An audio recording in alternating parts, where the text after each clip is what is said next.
All right, welcome back.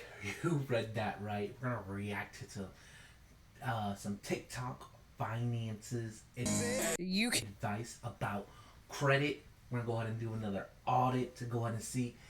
I got some crazy stuff to show you, but you know what I gotta do. I get gotta gotta go ahead and take care of this housekeeping. So if you need help with credit, remember you can go ahead and book me. It'll be in the description below. Also with the phone number to go ahead and text me.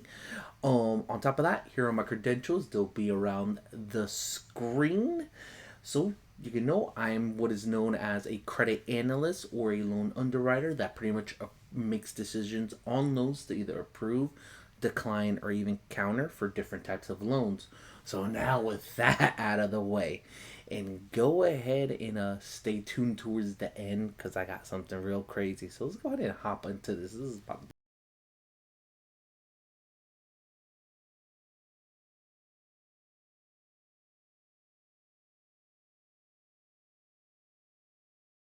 Oh my god. what? What the fuck? Why are people like this? Okay, so you, a person at a dealership, knowing that the information is um incorrect or fraud, that is a huge violation. Not to just um so many other things, but we'll start off with the dealer agreement. When the dealerships are financing people for auto loans and RVs and boats, there's a dealer agreement that they have with the lender saying that, hey, we will, also make sure that we abide ethically when we're sending you loans, that we're able to make the best loan decision. That's one thing. The other thing is that he is breaking the law with this. He's violating the UDAAP. That is something that us credit analysts have to take every year to make sure that we're not being unfair, not being deceptive, and let me say UDAAP. I know something with the act. I can't remember what the last A is, but I'll just put it on the screen. But that is a huge violation where you're being deceptive. And on top of that, other laws that you're breaking by just committing fraud. I'm just like, really? And then just a huge nerve that we will be as credit analysts. Like, we're like, yo, we didn't even make a right decision because apparently they had a fake pay stub and we let it go through. That's why I always don't like when we waive income for that sheer reason. So it's disappointing to go ahead and be seeing people do this, whether it be for clout or for clicks, for views. I'm like, you really gonna lose your job over this?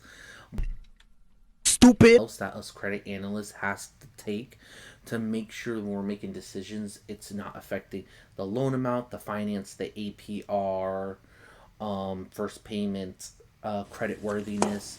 So that is something else that he's doing right there. Because of that income, that affects that teller, because this loan should have been declined if it was fake. But you see what happens when you do this. This is crazy. But let's keep jumping through. Let's go to the next one.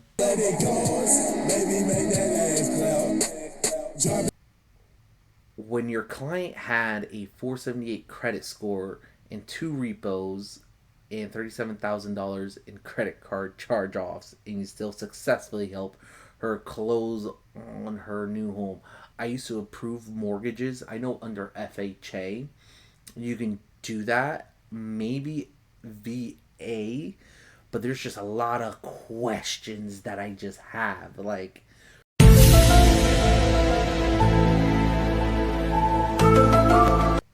with FHA, you have to still add it to the debt to income. So do they qualify with debt to income? Because 37,000, that is a lot. Let me see. So if it was 10%, that would be 3,700. So it would be half of that. So that would put the payment roughly between 15 to 1,600. There's a lot of things. All right, let's take a look here. So as you can see, this is an FHA underwriting guideline. as you can see, this is the collection account. So, if payment arrangement is not available, use 5% of outstanding balance of each collection and include it in the debt to income. So if it was charged off, because down here it says charge off accounts do not need to be included into the borrower's DTI. That's probably because it's already showing up as a collection. So it still gets debt loaded unless this person had a high income. That's where I can see where this happened. But I don't know. I think again that person's doing it from clout again to do it. So don't fall for that when people say that. And I have a curiosity. I would definitely like to know um, what what lender they use, because I know with FHA they can go um under 580, but there's just a lot more requirements that needs to happen in order for that to go ahead and happen. So very interesting. But as you can see, look at this. I told you, I'm the person that has what you need. Look at this. So collections, charge off, judgments. Yeah, I got the whole 9 yards. Let's go ahead and go to the next video. Credit cards are fake. You can just put $30,000 on a credit card and then not pay it, and then it will fall off your credit after 7 years. Saucy Sibs tip 24. Credit card debt. Is like, it doesn't matter. Like, I asked mom and dad at one point, I was like, could I go to jail? No, because it's not legally binding. And if they sell it to a collections agencies, aren't allowed to keep calling you. You have to know your rights. Just don't answer and they will write it off. Mine have all fallen off my credit in 2 to 3 years. But here's the thing. You can't get an apartment because we got this apartment because my credit was so good. And I didn't have Nick credit. doesn't have credit because he's never had credit. I'm off grid. Yeah. Everything in his life has been cash. But we're building your credit now. So my credit is honestly, it's still not that bad. It's not bad. It's like 650. Yeah. That's not. Yeah, no, I know. I know someone listening it hurt them. Yeah. But here's the thing, we're letting mine will build back up in a year. First of all, after everything drops off, it shoots back up and then you're fine. But here's the thing. And the more credit you get a booster score. Yeah. So if anyone else credit, they literally wouldn't be able to do anything in life. So don't credit. But I did and it was great. That's fine. It was so fun.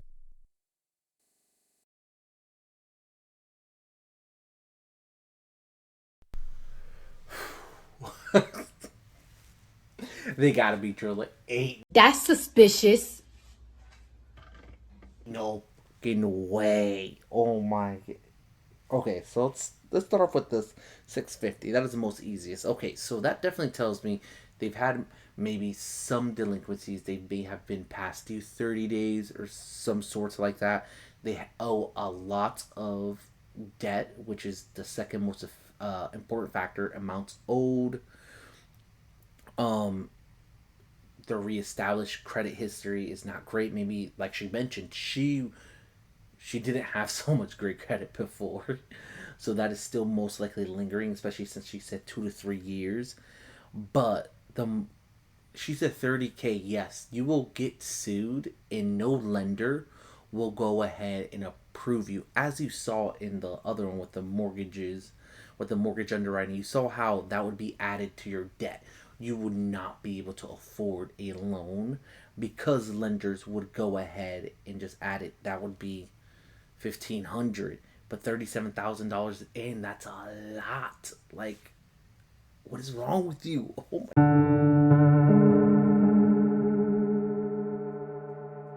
my god.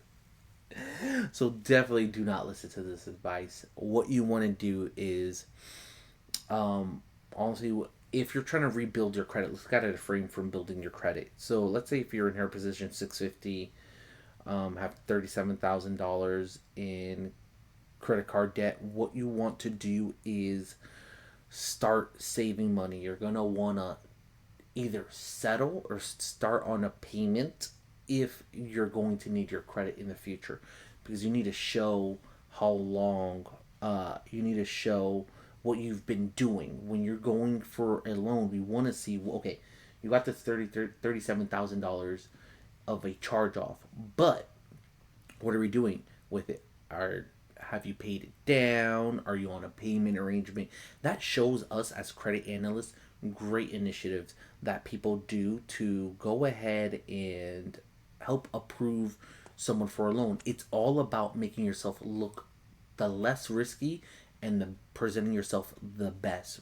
When we're reviewing someone's loan application, we don't want to go ahead and see a whole bunch of risks, because then we're just not going to want to give you the loan based off the guidelines and based off doing a credit analysis.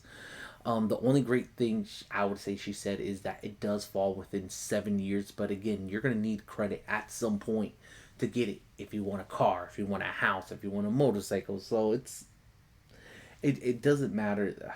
Wow, I just, my head is starting to hurt because of how bad this information is. But let's go ahead and move forward. That even exist? Because I'm trying to find a new place to live, and every want to know what I'm curious about? I want to know who the hell has a credit score of 800. Does that even exist? Because I'm trying to find a new place to live, and every broker is like, if your credit score is not 750, don't bother applying. Who has that? Who has that credit score?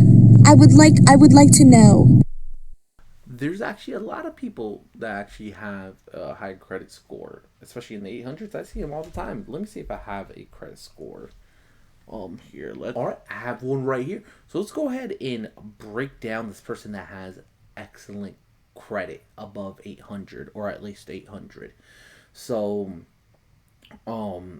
yes, so good factors of making someone have an 800 credit score. It's pretty much the Experian algorithm. You have your payment histories, having very low amount of debts, long credit history. Like we're talking like 4 to 5 years plus.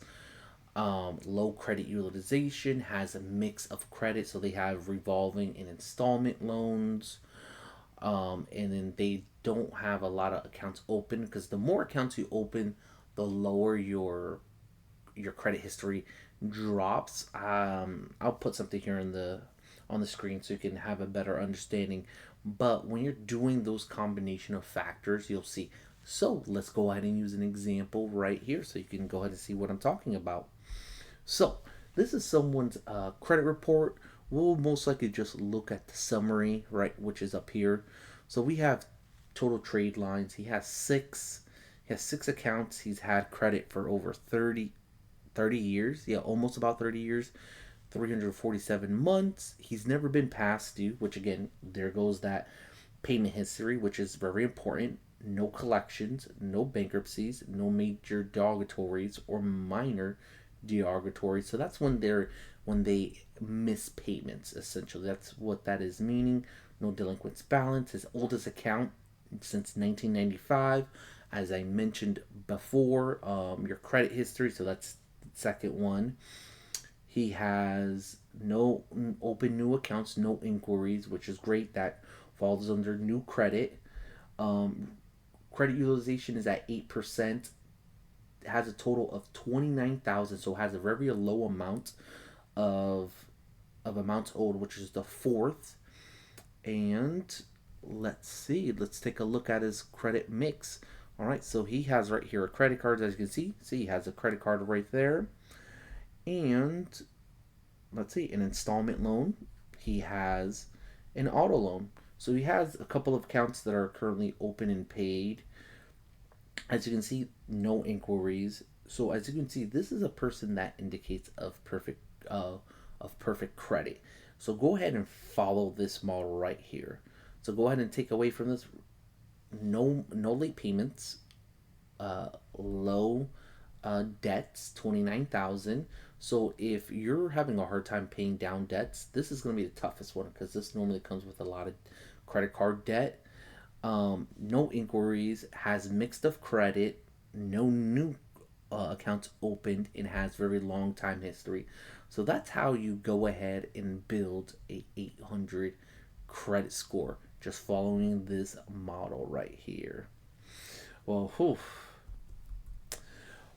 that's pretty much it. Remember, if you need help with credit, it'll be in the description below.